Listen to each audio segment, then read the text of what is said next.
মনে যদি শান্তি থাকে আর মানুষ যদি মানসিক শান্তিতে থাকে, তার জন্য আনন্দ করার মতো কোনো মুহূর্ত কিংবা বয়স লাগে না। একজন মানুষের জন্য মানসিক শান্তি সবচেয়ে বড় শান্তি। তো আজকে আমাদের বাড়িতে বিয়ের অনুষ্ঠান চলতেছে। এই দুই মামা কত খুশি মনে নাচতেছে। সে আমাদেরকে নাচ দেখায় খুশি, আর আমরা তার নাচ দেখে খুশি। খুবই ভালো লাগতেছে এই দুই মামার নাচ দেখে, সত্যি কথা। এইদিকে আমার মা খাবার বাড়ছে, কারেন্ট চলে গেছে। অনেক দিন পর হয়েছে আমরা আজকে চেরাক জ্বালায় রাতের খাবার খাবো। মানে আমাদের দেশে এটাকে আর কি চেরাক বলে, হয়তো বা অন্য দেশে অন্য অন্য নামে বলতে পারে, কিন্তু আমাদের পটুয়াখালী এটাকে চেরাকই বলে, বরিশাল পটুয়াখালীতে। এই দুজন আবার আমাদেরকে পাহারা দিচ্ছে। আমাদের বাড়ির পাশে হচ্ছে তেঁতুলিয়া নদী। তো যখনই বাজারে মাছ নিয়ে যায়, তো আমাদের বাড়ির মানে উঠান দিয়ে যেতে হয়। তো আজকেও ইলিশ মাছ নিয়ে যাচ্ছে। তো আমার কাকা 2 কেজি ইলিশ মাছ রাখলো। মাছ কিন্তু ছোট, তবে একদম তাজা, নদী থেকে আনছে মাত্র।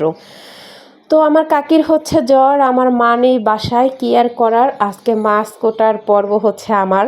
আজকে আমি মাছগুলো কাটতেছি। আমি অত ভালো কাটতে পারি না, তবে ট্রাই করতেছি। আর পাশে থেকে আমার এক ফুপু আমাকে দেখাই দিতেছে।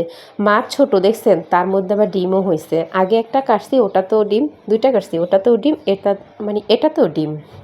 যাই হোক, মাছের যে কত সুন্দর একটি ঘ্রাণ জানেন, একদম তাজা। ফুপু আবার বসতেছে, বৈশা আমারে বলতেছে, যাই হোক ভালোই হয়েছে। মানে মাছ কাটা ঝামেলা হইলো, ফুপু যেহেতু দেখাই দিছে, এখন এত ঝামেলা মনে হইতেছে না। এইদিকে আমার বোন আবার থালা বাসন ধুইতেছে। ও আবার কালিরটা ধুইতে চায় না। তো কি আর করার, ও যেহেতু মাছ কাটবে না, সেজন্য থালা বাসন ধুইতেছে আর মনের সুখে গান গাইতেছে, ঘষা মাজা যতই করো ওরে আমার কাইল্লা। ও কিন্তু মনে আনন্দ নিয়ে এই থালা বাসন দিতেছে, আর আমার তো অবস্থা শেষ। পুষ্কুনিতে কত সুন্দর হাঁসগুলা পানি খেতেছে। আমি না শীতকাল আসলে আগে বলতাম জানেন, যে আচ্ছা হাঁসের কি ঠান্ডা লাগে না, আল্লাহ হাঁসে আমি লড়াইয়া উঠাই দিতাম যাতে পানিতে না থাকে। আচ্ছা এগুলারই কি ফল বলে আপনাদের দেশে? আমাদের দেশে এটাকে কি ডুমুর বলে সম্ভবত। ডুমুর, এগুলো নাকি ডায়াবেটিসের জন্য খুবই উপকারী একটি ফল, এটা খায় আর কি।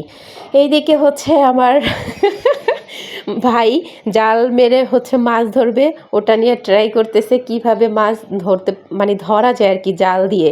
তো যাই হোক, ভালো একটা জাল মারতে পারে না।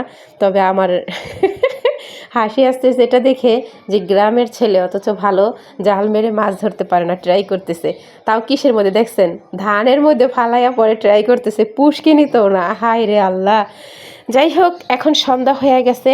এখন আমরা খেজুরের গুড় দিয়ে, মানে মিঠা দিয়ে পিঠা খাবো। এই যে দেখেন কত সুন্দর খেজুরের মিঠা, দেখছেন? ইসরে কি যে মজা, সেই স্বাদ। খেজুরের রস খাইলাম, এবার খেজুরের মিঠাও খাবো। ইহ কি শান্তি, দেখছেন?